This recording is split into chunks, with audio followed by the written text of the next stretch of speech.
হাজারো মানুষের প্রাণের বিনিময়ে গণতন্ত্রের ধারায় ফিরেছে বাংলাদেশ মন্তব্য করেছেন রাষ্ট্রপতি মোহাম্মদ শাহাবুদ্দিন।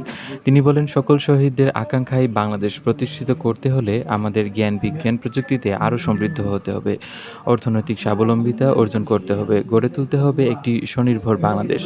চাষিদের পাট চাষের আহ্বান জানিয়ে রাষ্ট্রপতি বলেন, আপনারা উন্নত প্রযুক্তির উচ্চ ফলনশীল চাষ পদ্ধতি অনুসরণ করুন।